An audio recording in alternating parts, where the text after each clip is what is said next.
Welcome. Thank you. Welcome to Jeff Seal, The Goddamn Truth. Thank you. I'm Jeff Seal. This is The Goddamn Truth. Before we get started, a little bit of housekeeping. Please feel free to ignore basically everything on the stage. It's for a different show. It's 9 at 10. You guys should stick around and see it. It's a great show. But it has nothing to do with my show. You guys can do whatever sexual positions you want. Fine by me. Just please refrain from using the piano. All right, guys, so let's get started. What is the goddamn truth? Good question. Thank you for asking. Is it the same as the regular truth? Is it different? Are they mutually exclusive? All good questions. To be perfectly honest, I just thought it was a sweet-ass title, and I went with it. So I did that. But I started thinking a little bit about the truth, as one does. Truth is relative. We all know this. What's true to me might not be true to you. You might believe in God. You might not believe in God, but you think everything happens for a reason. You might not think everything happens for a reason, but by putting out positive energy to the universe, you will manifest things. These are all essentially stupid, in my opinion. Not to get too negative right off the top, but it's my show, so I'm going to. But what is the truth? Let me check my notes real quick. I forgot what I'm talking about. Truth be told, I already said I'm talking about that. Oh yes, of course. Guys, this is the first teaching moment of the show. So, if you brought a pen and paper, now's the time to bring it out. You might learn a thing or two. I'm going to put my foot up here for this part. I like to do this. Guys, it's my contention, my theory, that the human brain is hardwired to believe in one stupid fucking thing. One batshit crazy thing that everybody has to roll their eyes at and talk about. But everybody has that, you know? For instance, thank you for asking for an example. I have a friend, she's convinced that Kegels is the solution to everything. You have heartburn, do Kegels. You're feeling a little off balance, do Kegels. You're depressed and don't have a girlfriend, do Kegels. Kegels is not going to solve any of those problems. She's convinced it is. So that's the teaching moment, guys. But now you might be thinking, what is the one thing that I, Jeff Seal, believe in that's full of shit? It's an okay question. Nothing! Thank you, Fred. I've proved myself of all bullshit. I believe in nothing and everything. Who knows? It's all a shit show. I have no fucking clue. I just decided to call my show The Goddamn Truth. So, okay, I wasn't checking my notes. But I remember. So then what is my show about? This guy, sharp as a fucking whip, keeps asking the right questions. Well, essentially it's a one-man show, okay? For better or for worse. I'm the only one up here, so sit tight. We've all seen one-man shows. We've all seen bad one-man shows. Yeah. Right? Chances are it was bad. In fact, I'm willing to say chances are most shows you've seen have sucked. Again, I don't want to get negative, but I'm going to. You either see a Broadway show and it's professional, but it's boring. Or you see something a little more indie and experimental, and it's insufferable. And look, I've been in plenty of the latter, okay? I realize that when you point the finger at someone else, there's 3 fingers pointing back at you. Even if you go like that, it doesn't work. You're just still guilty. I've been in all those shows. My favorite part of these shows, though, is Oh, no, I skipped a bit. Sorry, I'm going to go back. No, yeah, we'll see. My favorite part of the show is at the end. You know, when the person stops performing and they take a deep breath and they bow and it's like, that guy, I would have watched him for an hour, not some asshole running around trying to, be interesting and funny, which again, arguably, I'm doing that right now. I realize I'm guilty of that. I'm not, what I was gonna say is why I'm a little, I'm always suspicious of experimental theater. Any sort of theater that's more interested in making the audience feel uncomfortable than entertained. That's what happens most of the time on accident. Most people feel uncomfortable watching some asshole on stage. You want to see experimental theater? Go to any beginning improv show. It's very experimental. Again, this show might be experimental. Who knows? Guys, let's start there. It's my hope, my wish that my show begins where most shows end. So let's just end it. Guys, thank you so much.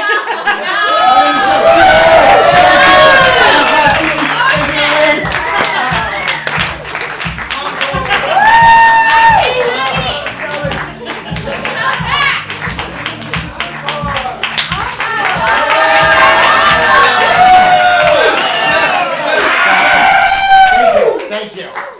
I just realized that's a really cheap ploy to have you guys all say encore. It was a cheap trick. It was a cheap trick. Who am I then? Again, this guy. One step ahead of me. I'll tell you a few things about me. Here's a tidbit. When moving a heavy couch or any sort of heavy furniture, I'm the guy who's only pretending to lift. I want to lift, I honestly do. I try to, but I'm always just like, it's fucking heavy. Who's lifting? I don't know. But that's me. You can extrapolate that. In most situations, I'm the guy in the middle. Yeah, okay. I'm better at pantomiming lifting a heavy couch than actually, do it for you guys. It's a little mini couch. Mini cushions. Oh, did anybody miss their mini pantomime piece? Okay. That's a tidbit. What's another tidbit? I have 2 grandpas. 2. Okay? Yeah! Someone else has got 2 grandpas. My paternal grandpa, he died of a heart attack at 65 in LAX airport, trying to catch an airplane to go panning for gold in Northern California. This was in 1983, so he was literally 100 years too late for the gold rush. But I think that's awesome. I think that's a very American way to die.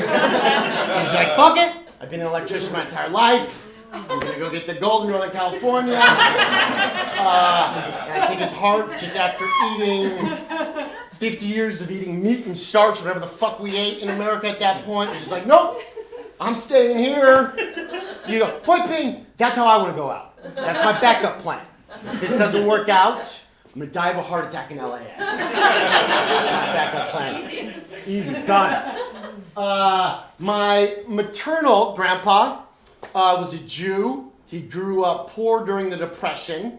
Then he became rich as a brain surgeon. And it's my contention, there will never be a cheaper human being than a Jew raised during the Depression that became rich. You will never see anything cheaper than that. I'm a Jew that grew up middle class in the 90s. I'm not really cheap. I'm just incapable of making money.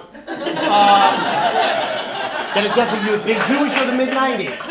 Just someone else is incapable of making money. Says, what else? Take a little bit of water here. I remember. Also, as a Jew, this is something I don't get. Nature, in general. Seriously, this is my main beef with wilderness. Where the fuck are the animals? There's no animals ever. Every time I go to the wilderness, there's no fucking animals. If you're lucky, there's like one deer, it's just like, oh shit, it's a human. And then it goes away. I'm not entirely convinced there's a thriving ecosystem. Honestly, I've seen it on TV, but I never see it in nature. Like, what's in nature is bugs. There's tons of fucking bugs. That's all you see. if you go to the city, right, and there was as many people as there were animals, it'd be a ghost town. You'd be like, what the fuck is going on here, right? Conversely, if you went to nature and there was that many animals, that would be awesome. If there was like badgers going to school, some deer late for work, I'd do that. That's all I'm saying. What was the other thing? Okay, here's the other thing. Opposite of nature, a dog park. Seriously, I think about the thing I like about dogs and also dog parks is there's no separation between their psychology and their behavior. You know, whatever dog is thinking is doing. So you go to the dog park and there's just all these fucking people like, I want to sniff an ass. Guys, there's a new dog. Let's all sniff each other's ass. That's because that's what they want to do. I'm assuming there's no separation between the two. You don't see a dog like, I really want to sniff this other dog's ass, but it'd be kind of weird. So I'll just pretend to be friends with this dog. Maybe a few years from now, she'll let me sniff her ass. No, it doesn't work like that. Just sniff the fucking ass. Dogs. We don't do that. We have. Who knows what's happening in all of our heads right now? Nobody knows. I'll tell you what's going on in my head. These guys like, what is this fucking guy talking about? Why did I pay dollars to hear him talk about dogs sniffing other dogs' foot? Does he really think there's no animals in nature? These are the things going through my head. What else? And then check my notes. Did that part? That part's gonna be funny. No, just kidding. Talked to my grandpas. Oh! Just remembered. Guys, this is what I'm gonna tell you. Maybe you're thinking about something else. Maybe you're thinking about what you're gonna eat after this show. That's fine. Guys, do whatever you want. I don't want to be one of those people who's like, guys, be in the moment, be present. Like, I'm not pretending to be a fucking like Zen Buddhist all-star. All of a sudden, everybody's like, guys, you have to be present in the moment. We all know that. Okay. That was that bit. Guys, I've been talking a lot, all right? Let me stop talking for a second. I'm going to bring on a guest, my cousin Alan. Heard some gasps over here. He's a high school football coach. I invited him to tell you guys a little bit about me. So, I'll be right back.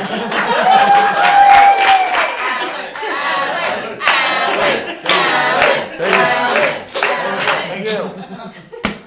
All right, guys, huddle up, huddle up.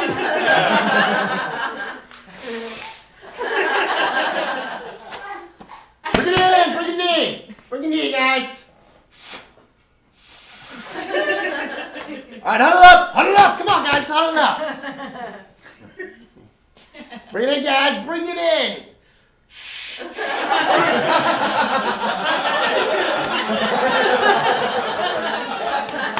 Come on, guys, Liz, I gave you a sound cue for that. I forgot, sorry. All right, guys, huddle up. Bring it in.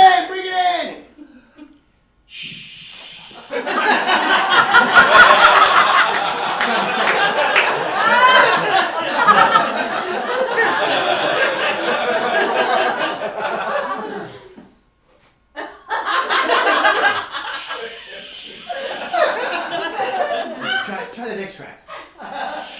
Nope. Next track. Nope. Nope.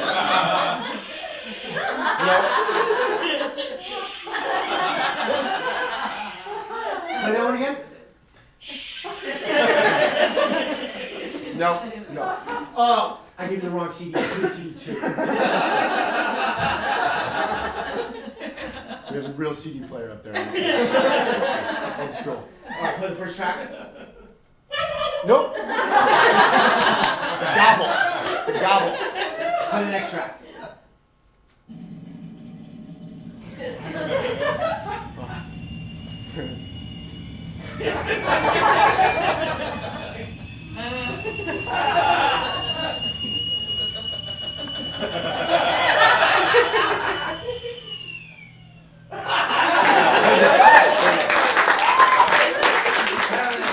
All right, guys.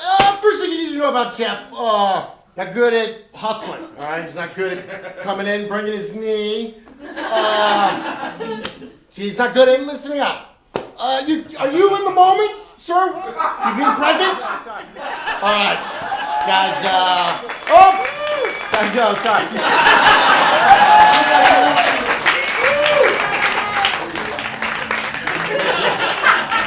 Sorry, my cousin's an idiot. Next part, cousin Alan. Uh-oh. Hopefully that's not important. Guys. Oh no, I think I skipped. Yeah, no, let's get comfortable, guys. Get comfortable. Take your time. I think I'll do the same thing. Whoa, shit. Okay. Who's gonna stand? I'd like to. Did I just do that? I didn't realize. I realized I did that after I did that. I just adjusted my. You guys all saw that. Guys, I want to take a minute to encourage you all to not follow your dreams. I know, right? Just everybody's always like, follow your dreams, follow your dreams. Look, it's fine if you do. I think that's great. I'm just not going to nag you about it. Right? The thing is, more importantly, you know who else is always telling you, like, follow your dreams? Credit card company commercials. Think about it. They're always like, here at Bank of America, we encourage the entrepreneur to follow their dreams. Stupid, you know? And everybody's like, I think, like, everybody thinks, like, you to follow your dreams, you quit your job, you, like, you know, tell your boss off, and then you, like, go skydiving, you land, and you open up a cupcake shop, you know? And it's like, I've seen so many pictures of people, you know who skydives? People whose lives are so boring, they gotta pay someone to push them out of a fucking plane so they feel something. It's negative, I know. It's really negative. But I've seen a lot of pictures of people skydiving on Tinder, okay? And it's like, oh, you skydive. That doesn't say anything about you. Another thing, side rant, fuck Machu Picchu. Every motherfucker is standing in front of Machu Picchu like, oh, great, you went to Machu Picchu. You bought a plane ticket, went to Machu Picchu. It doesn't say anything about you, okay? And the other thing is, including in that rant, they're all in the same spot. Like, I think there's just one place with a line of people just to get that thing. I've never been there. I want to really badly. I want to go to Machu Picchu, but I don't. Back to my first rant. Think about is, here's the problem with everybody. You know, like not everybody can open up a fucking cupcake store, okay? You know, who's gonna take out the garbage? Who's gonna fly the planes? Can you imagine, like, if everybody, it's true. If everybody was running a goddamn cupcake shop, it would be like a post-apocalyptic fucking nightmare. Trash everywhere, planes falling out of the fucking sky. We get sick of eating cupcakes after a while because that's the only thing anybody knows how to make anymore. It's a nightmare. Next rant. Apropos of nothing. It's a little apropos. The other thing I'm pissed off, all these companies, like, tell us your story. You notice that? You're gonna start paying, you're gonna see it everywhere. This fucking sharp as a whip guy. First peep he's made the whole show. He's seen this. No, every company's like, tell us your story. Fuck you, JetBlue. I'm not gonna tell you my story. Why the fuck would you think I'm gonna go onto Facebook like JetBlue and be like, I'm gonna tell him my story. My name is Jeff Seal. I was born in Santa Monica, California.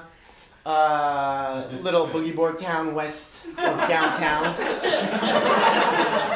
Way west of Paris. The youngest son of Jim and Kathy Seal. Younger brother of Zach Seal. Had a pretty average childhood. Running around getting in trouble. As I get older, I appreciate things. Small things. My family. Think small things like your family. You appreciate how much they've done for you. I go back all the time and try and hang out with them. I'll fly JetBlue when I gotta go to California to do that. It's like, the thing about that I like about DirecTV. You sit down, you watch 5 episodes of South Park, bam, you're in LA. Delta, like, you just stare at the next seat or some little fucking thing, boing bang, If I were to go on to JetBlue, I'm not going to do that. I'm not going to go on to JetBlue's site and tell them that.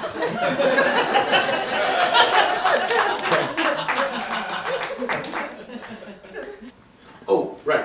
I have another guest, real quick. He's my great uncle, Roger Naylor. He was a famous children's book author back in the day. So I'm just going to grab him real quick, and I'll be right back. Woo. Okay. Excited to meet you, Mr. Naylor.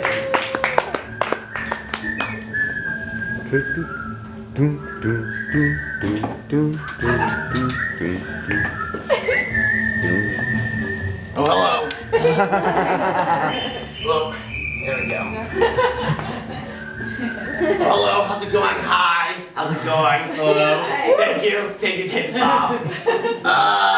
So Jeff asked me out here. Oh, goodness. Jeff asked me out here to tell you a little something about him. What could I say about Jeff? Well, I'll tell you a story. Los Angeles, 1971. Or no, maybe it was 1972. No, it was 73. I remember because I had gonorrhea, because my dick was bleeding. I'm riding in a convertible Mercedes-Benz, okay, in the Hollywood Hills, blitzed out of my mind on heroin, benzos, cocaine, and crack cocaine. In the backseat, I've got Maurice Sendak and Judy Blume fisting each other. Crazy. In the passenger seat, Dr. Seuss tripping on acid, talking about Loraxes. Point being, the golden age of children's literature was Los Angeles in the 1970s. As long as you pounded the truth into your book, the publishers didn't blink an eye. You need to have, nowadays you have to have a moral, a coherent narrative. In those days, they didn't care. I wrote every one of my children's novels on a 1956 Smith Corona typewriter, and then I paid a hooker to illustrate it. Then Goodnight Moon came out and it changed the game. All of a sudden, every publisher wanted a Goodnight Moon. Well, I couldn't hack it, so I moved to Encinitas, California, fucked hookers, and smoked crack cocaine, heroin, and crack cocaine. It was 1986, and here I am. So Jeff wanted me to talk about him. He's a pain in the ass. What else did he do? Anyways, I have to go in the back and take my medication of cocaine, crack cocaine, and cocaine. Thank you, guys.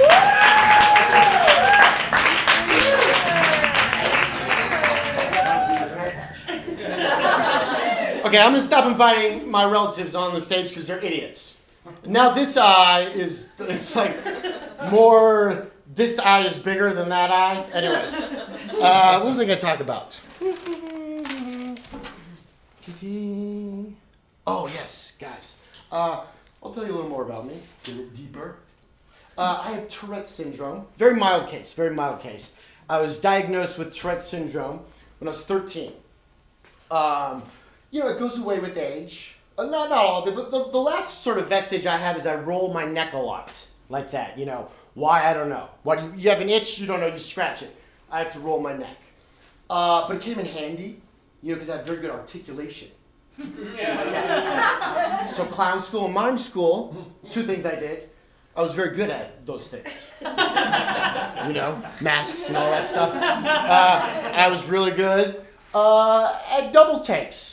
When we did double takes in clown school, we used the neck. The neck is an important tool for the actor.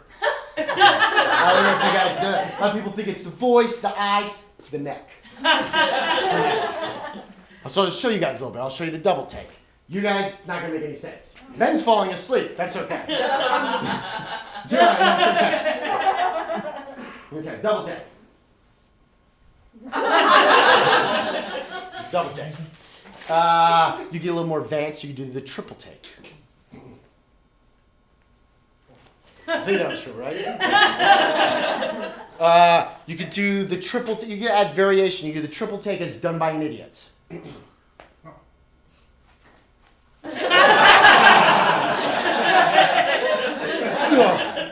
The triple take is done by an idiot. What else? So a lot of people, they think of Tourette syndrome. It's like you yell out cuss words and stuff uncontrollably. I do that, but it's usually on purpose. But I think it's a good metaphor for being a comedian. Being a comedian is you say the things in public you're not supposed to say. Like for instance, excuse me. I got a tattoo on my penis of a bigger penis. It's a joke I wrote. But if I were to yell that out in public, people would be like, the fuck? Trying to say, I got a tattoo of a smaller penis on my penis to make my actual penis look bigger by comparison. Another joke I wrote. That's something I'm going to say in public. Or I could say, I got a tattoo of a stick of dynamite. But I just ruined that joke. I got a tattoo of a used tampon. True story, actually. This is a true story. I thought it was a stick of dynamite. And then I showed it to my friend and she started laughing. She's like, I'm like, why are you laughing? She's like, it looks like a used tampon. So, if you guys know, yeah.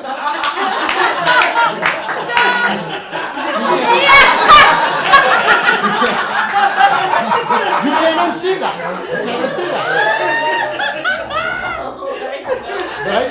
But I'm not gonna. It always gets the biggest laugh, so I'm not gonna go over it because it's like the one. All my tattoos are stupid. I mean, I got on purpose. Funny bone.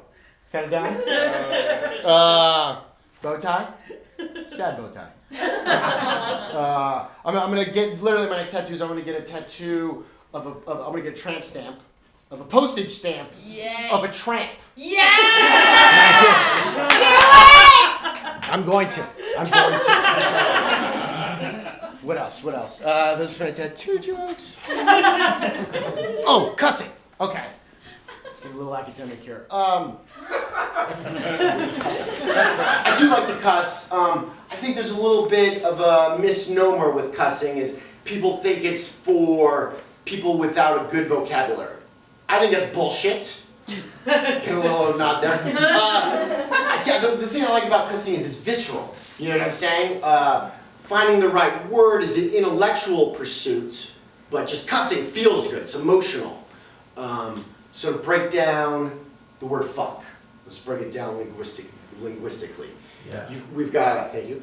We've got a labiodental voiceless fricative at the beginning. The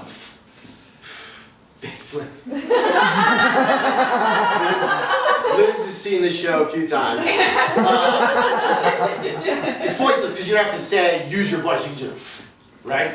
Then you've got an unrounded vowel in there, the U, and then a velar fricative, the K. So you could basically say fuck without using your voice, which I think is very percussive. It feels good.